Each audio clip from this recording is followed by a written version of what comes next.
Manchester today, but from Cornwall. Cool. Yeah, Great. yeah. Well, thank you for reading for us. Oh, pleasure.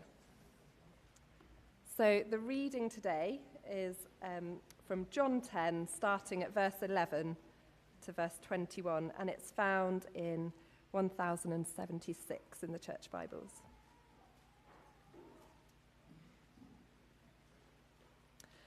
I am the Good Shepherd. The Good Shepherd lays down his life for the sheep. The hired hand is not the shepherd and does not own the sheep. So when he sees the wolf coming, he abandons the sheep and runs away. Then the wolf attacks the flock and scatters it. The man runs away because he is a hired hand and cares nothing for the sheep. I am the Good Shepherd. I know my sheep, and my sheep know me. Just as the Father knows me, and I know the Father, and I lay down my life for the sheep. I have other sheep that are not of this sheepfold. I must bring them also. They too will listen to my voice, and there shall be one flock and one shepherd. The reason my Father loves me is that I lay down my life, only to take it up again. No one takes it from me, but I lay it down of my own accord. I have authority to lay it down and authority to take it up again. This command I received from my Father. The Jews who heard these words were again divided. Many of them said, "He is demon-possessed and raving mad. Why listen to him?" But others said, "These are not the sayings of a man possessed by a demon. Can a demon open the eyes of the blind?"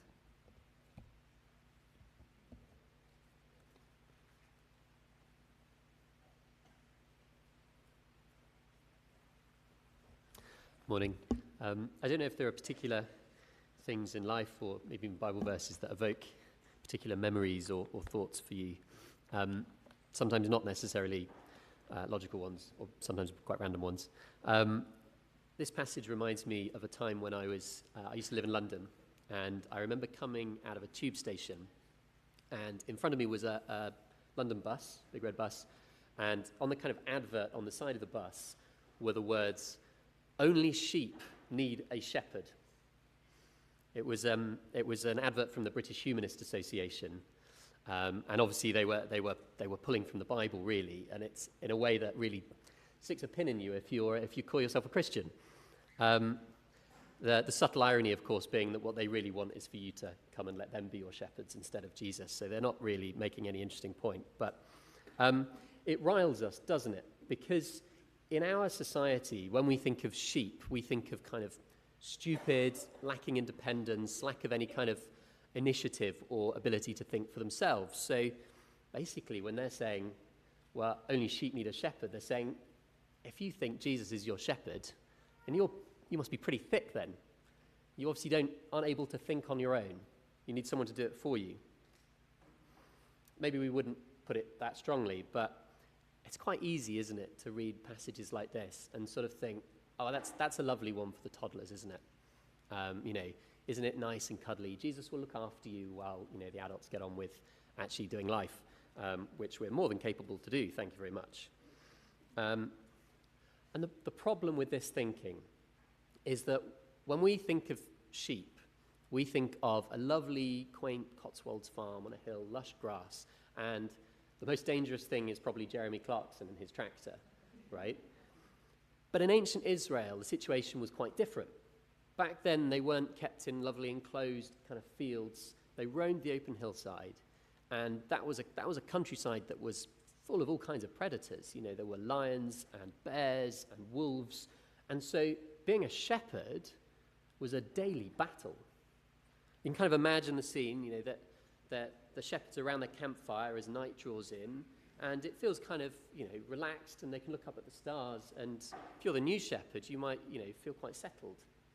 If you're the experienced shepherd, you know that actually just outside that firelight, maybe 20 feet away, already there are probably wolves prowling. They come up at night, And they start to circle you every night, and they're looking for the weak and the vulnerable. And when they see their chance, in they come. 1, 2, 3, one sheep, in, out, again. And the only thing that's keeping these sheep safe is if you place yourself between the wolf and the sheep. Unless you as the shepherd do your job, these sheep have no hope. So the life of a shepherd in Jesus' time was not a children's story. Okay? So when Jesus here compares his people to sheep, he's not saying that we're stupid. He's saying that we're vulnerable. He's saying there are things in life that are more powerful than us and which can have really serious consequences on our lives. Does that resonate a bit? You know, that when we actually admit to ourselves that if our name comes up in the next round of redundancies, we don't actually know how we're going to cope financially. Or when a friend gets that cancer diagnosis and we realize we don't know what we're going to say to them. Or, you know, when we get into the end of our time at school or university, and there's a whole world of options out there, but we don't actually know what we're going to do with our lives. There are parts of our lives that are bigger than us that we don't have full control over and have big impacts. So at the bottom, Jesus is saying, we're like sheep. We're vulnerable without a shepherd. But don't miss the real shock here, okay? Because do you see how, if you look with me at verse 20, do you see how the Jews who heard him respond when he says, I'm the good shepherd? Do they say, oh, that's nice. That's lovely, isn't it? No, they don't. They say, he's demon-possessed and he's raving mad. Bit of an overreaction, do you think? Well, there's backstory here, okay? The backstory is partly in Ezekiel 34. Back then, God is speaking to his people. Particularly, he's speaking against the religious leaders. Sound familiar? You've been in John with us the last few weeks. He's speaking against the religious leaders. He's saying, you are supposed to be shepherds of my people. You are supposed to guide them and care for them, and you haven't. You've been in on it for yourself. You've been making yourself rich and exploiting them. And so God says, I'm going to remove you. You'll no longer be shepherds. I'm going to get rid of you. And then he says, I myself will search for my sheep and find them. I will bring them out of the nations and will gather them from the countries. God says he's going to get rid of the religious leaders, and he himself is going to be his people's shepherd. So maybe now we can see the shock a few hundred years later when Jesus turns up in front of the religious leaders and says, here I am, I'm the shepherd. You can see why the religious leaders were a bit upset. It was quite a mic drop, jaws open kind of moment. I'm the shepherd, I'm here. So when Jesus says, I'm the good shepherd, he's not just offering us kind of, a cuddle when we feel sad. He is saying, he's making a massive claim about who he is and what he's come to do. He's come to lead the whole world out of its brokenness and out of its suffering and out of its mess into pastures new, into his fold where he will care for us. Jesus is here to be the good shepherd that his people always needed but never had. And he's going to give us 3 reasons in the passage why we should trust him. The first thing, verse 11, he kicks off quite strong. He says, I am the good shepherd. The good shepherd lays down his life for the sheep. We show our commitment to things, don't we, by laying stuff down. So if you want to buy a house, you have to lay down a deposit, right? If you want to marry a woman, you've got to lay down a ring. We show our commitment to things by laying stuff down. Jesus shows his commitment to us by laying down his life. And the particular thing is, he wants us to see that, not just on its own, but in comparison with other things and other people. Have a look at verse 12 with me. He says, the hired hand is not the shepherd, and he does not own the sheep. So when he sees the wolf coming, he abandons the sheep and runs away. Then the wolf attacks the flock and scatters it. The man runs away because he's a hired hand and he cares nothing for the sheep. Maybe think back to that hillside we were imagining a minute ago. What would you do when the wolves come in? Would you put yourself between, a mouthful of fangs and sharp claws with your staff? Or would you leg it, hide behind a rock, and hope they only take a couple of sheep tonight? Well, the answer is, it depends. If you're just there being paid, it's not worth your life, right? It might make you a hero, but it won't put bread on the table. But if they're your sheep, they're your livelihood, they're what's going to keep your family going, even if you are killed, then it's personal, isn't it? They're your sheep. And that's the thing, you see. What level of commitment can we expect from those others that we might put our trust in? Because, we listen quite a lot to all kinds of people, There's the social media influencers, there's the directors of the films that we love to watch, there's the news agencies, the advertising agencies, all trying to send us a message about that we should trust in them and whatever they're trying to give us. And let's be honest, we all know they're not really in it for us. But we spend a lot of time listening to them. What about closer to home? Our colleagues, our friends, our family. They genuinely love us, right? They really care. They are trying to help. But when you do the comparison, who's committed to you most? Has anyone else actually laid down their life for you? Jesus is kind of like the high-stakes poker play here. He's gone all in. No one can raise the stakes on what Jesus has done. See, Jesus, he's not the hired hand. He didn't come down to earth just to earn a few quid, right? He had everything. He owned the heavens and the earth when he was with his Father, and he left it all to come to us because we needed him. When the soldiers arrested him, he could have called down a legion of angels to save him, but he didn't. And when they forced a crown of thorns on his head and spat in his face, he could have called it a day, but he didn't because he was committed. And when they nailed the nails through his hands and strung him up on a cross, every second, every moment he was there was a conscious decision to stay because he was committed to you and me. He was committed to following through. He's not a hired hand, and to him, we're not just people. We're his people. It's personal, deeply personal. Jesus is saying to us this morning,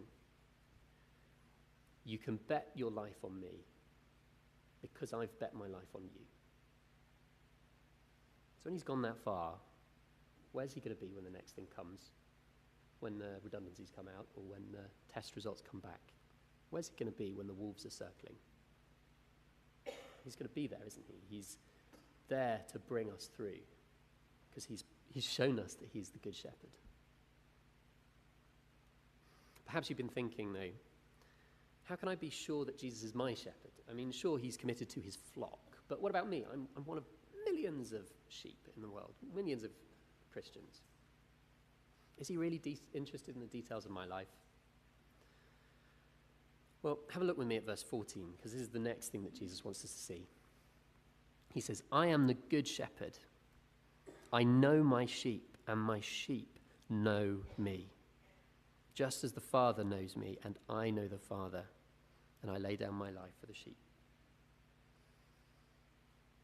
Do you ever wish you had someone who gets you, that really gets you? I'm sure we've all been on the end of the well-meaning but slightly unhelpful comments like, I'm sure it'll all turn out for the best. Or I'm sure God's got the right person waiting in the wings for you. Or, I know exactly what you need. Of course, in reality, they don't usually know, do they? They don't usually know the first thing about the complexity and messiness of our lives. We don't need another one-size-fits-all solution. We want someone who gets us, who understands us. Well, let's think here about how well Jesus says he knows us. See what he says? He says, he knows us as well as the Father knows me, and I know the Father. Think with me for a moment about the person or a person you know really well, maybe the person you're best in your life. Maybe it's a sibling or a spouse or a very close friend.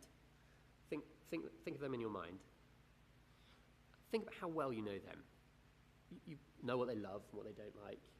You maybe know what their biggest insecurities are. You maybe know what their dreams are in life.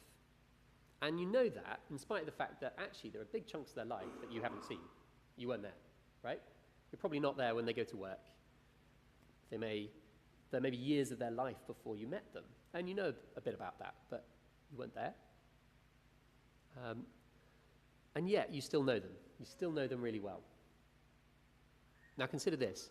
Jesus has been with the Father since before all eternity. Before the dinosaurs, before the earth was created, before the Big Bang. He has been with the Father. Never separated, never apart. And not just in the sense of almost like they were both sat on, some big cosmic sofa for eternity. No, they were united as one God together with the Spirit forever. That theologians use the term mutual indwelling. It's like Jesus is in the Father and the Father is in Jesus and they are together with the Spirit for all eternity.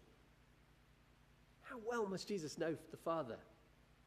How well must the Father know Jesus? If that's been the case, Jesus is saying that's also how well he knows you. He knows us. He knows what we love. He knows what we're afraid of. He knows what our upbringing was like. He knows how we're finding work at the moment. He knows what we think. He knows how we feel.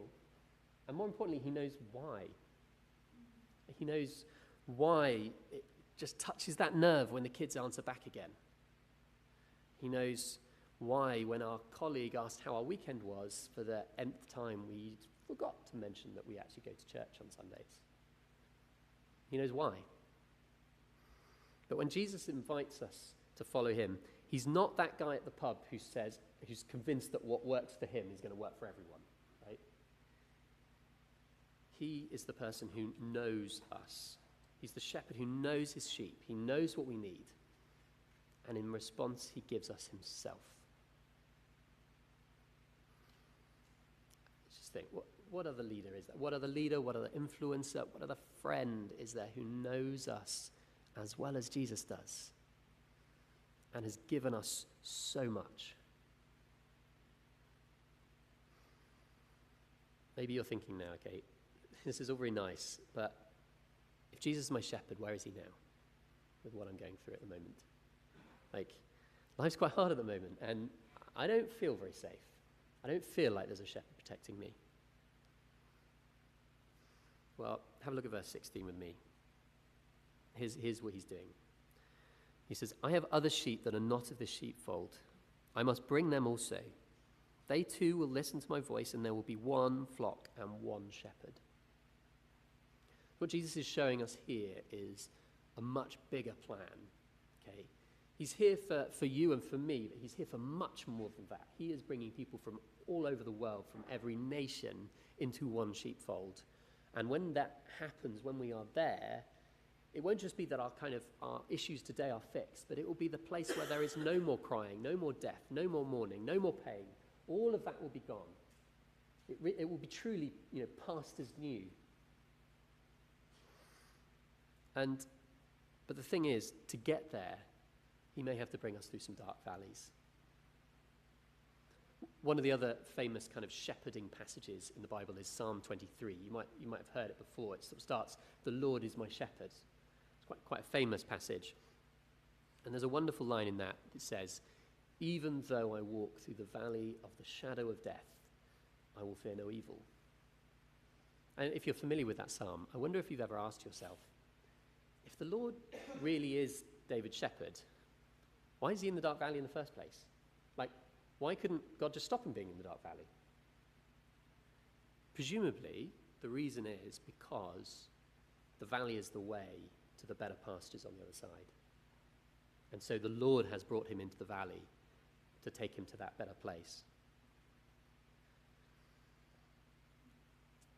Jesus says he's not just come to solve our problems. He's come to gather people from all over the world. But to get there, he may have to take us through the dark valleys. It seems odd to a lot of people that Christians who claim there's a God who cares for them seem to suffer so much sometimes. And yet there are plenty of people who don't believe in God who seem to have very comfortable lives. Well, let's ask ourselves, which is safer? The sheep who is on the lovely hillside, freely roaming on his own, or the sheep who's with his shepherd in the dark valley? Which is safer? Surely it's the sheep with the shepherd, right? Because whatever happens in that dark valley, that sheep is safe. But the sheep on the hillside may be happier for now, but when the wolves come, and they will, it has no protection. We're kind of the same, right, if we trust in Jesus. Let's consider another example. Who is safer? The young Somali woman who is married off to a much older Muslim man because she started trusting in Jesus, and that's brought massive shame on their family. Or the professional, unbelieving man in Bristol with a family, a 4-bedroom house, and private health insurance. Which of them is safer? Jesus says that despite the intense hardship she is facing, that Somali lady is infinitely safer than the professional man. Because when suffering comes on him, which it will, the wolves will come one day. In the end, he will at least face death. When that day comes, he has no shepherd to bring him through. Whereas despite everything that she is going through, she has a shepherd who is totally committed to her, who has given his life for her, who will bring her through to the other side. And as we walk through some of these dark valleys, some of us might be sheep like David. We might go, this is hard, but I have no fear because I know who my shepherd is. Others may be less sure. We might see the darkness, we might feel the uncertainty, we might be worried of the things that are lurking there, and we might be genuinely really afraid. We might be afraid. Which of those sheep will emerge safely from the valley? All of them. All of them will emerge safely from the valley. Because what is important is not how scared we are, nor is it how deep the valley that we are in. What is important is who our shepherd is. Father God, I praise you for our shepherd Jesus. He knows us so well, better than we know ourselves, that he's given so much for us. And Lord, we bring to you all of our worries and our trials in life, things that feel very dark to us. But Lord, praise him who will bring us through. Praise our shepherd. In his name, amen. Gigi, thank you. Thank you. Thank you, musicians, as well, for playing so sensitively, so beautifully then as well after, to help us to really reflect on what we've been hearing. Right, Christian, come on up. We've got 4 questions. Let's see if we can do all of them. More might come in, I don't know, but let's start with so verse 16. It says in verse 16 that I have other sheep that are not of this sheepfold. I must bring them also, and they too will listen to my voice, and there shall be one flock and one shepherd. So the questioner asks that there will be why. Sorry, let's see what the question asks. In verse 16, it says, "They will too will listen to my voice," suggesting they'll follow when they hear him. Why do many know of Jesus but refuse to follow him? What are your thoughts? It's interesting, isn't it, that one of the things that marks out Jesus' sheep is that they hear his voice. They recognize his voice as their shepherd.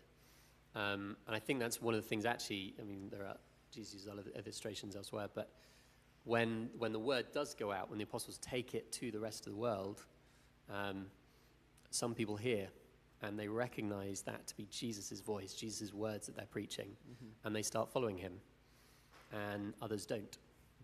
And Jesus says that's what marks out his sheep. The people that he calls to be his sheep will recognize his voice when they hear it. Thank you, Christian. And maybe, if you had this verse alone, I think the questioner is asking, why didn't you automatically follow when you hear his voice? But I suppose if we have to take the bigger picture from the whole of the scriptures, that it is possible to hear but not hear, almost as though people are listening to Jesus preaching now and don't welcome him. No, they call him a madman. So, which is exactly what we see here, isn't it? Is that, particularly the religious leaders get exactly what Jesus is saying here. They get all the Old Testament references, they get everything, but they don't want to follow him. Yes, great. Jesus says, you're not my sheep. Great. Okay, brilliant. I wonder if we can do this one quickly. How does "and my sheep know me" fit into the comparison of verses 14 and 15? Is it more of a primrose, or I guess a promise that we will know Jesus that intimately? So the question is asking, he knows us. Is that a promise that, we can know him too? Yeah, I think it is. I mean, it's a wonderful thing, isn't it? That actually, sure, we cannot see Jesus bodily, but if we trust him, we can, and we do know him. Yes. You do know Jesus if you're following him. It's not just a kind of imaginary thing in your head. You know him. Oh, wow. I'd love to. That's good. We're going to keep going. It's all good. It's all. I mean, you could go into a massive long thing about what that says. There's wonderful things you could say, but. Good question here about the wolves. Are they representative, Christian, more of spiritual realities, perhaps like sin and the devil, rather than life's trials? Would you say that? I think Jesus is talking in broad terms here. So I think the wolves are basically all of the consequences of living in a world where there is darkness and where there's brokenness, the world we live in. So both. Yeah. Lots of suffering comes as a result of our sin. Lots of it doesn't. Would it be fair to say, although it has a general vision, there is perhaps I don't know, where would you fall? Is there a particular focus here on maybe first the false leaders who are surrounding Jesus, and then if you push out, I guess that falsehood can be worked out in some spiritual realities, in sin and temptation, and then out. Would you follow? Would that be a fair I think you way can say all of those things. I guess the thing with the initial leaders there is that they're sort of also the bad shepherds, if you're thinking in Ezekiel terms. So the thing with Jesus' parables, there's usually a lot of things going on at the same time. But I do just want to push you. Are you sure? Why are you saying you're happy? Because you're asserting it's general. Yeah. It's all of life's trials. Just give us one reason why you're happy to sort of take that broad picture. Well, ultimately, what a wolf does is kills the sheep, right? What kills us is falling away from God. That's what Jesus describes as death, real death. Lots of things can cause us to do that. That can be the direct choice to sin, but actually lots of people fall away just because life gets really hard, and they start, they ask questions, where is God, etc. And unless we're trusting in a shepherd who'll bring us through, that can be the consequence, can't it? So all kinds of things can pull us away from God. Christian, thank you so much. Last one for you is just a bit of a collating with what we heard last week. In the same passage, John chapter 10, we're learning that Jesus is the gate. Here we see that he's the shepherd. How do we, the question is saying these seem quite different images. Yeah. How do we kind of fit them together? Jesus, I am the gate, says, and he says, I am the good shepherd. How do we keep them in one? I mean, the thing is, in the gate, I guess they're saying similar things in some way. The thing about the gate is, Jesus says, the way you know that someone is going to preach the truth to you, preach life to you, is they come through me. Through Jesus is the gate. They come through Jesus. So if someone comes offering life to the full, and they're not preaching Jesus, they're a thief and a robber, right? And Jesus says, I'm the shepherd, so I'm the one you want to follow, not someone else. So you see, there's some similarity there, but he's also making slightly different points, in terms of who you follow, who you listen to. That's why he uses lots of illustrations. That's why there's 7 I ams as well, I guess. There's 7 things he needs us to see. Christian, thank you so much. Thank you for your work. to serve us.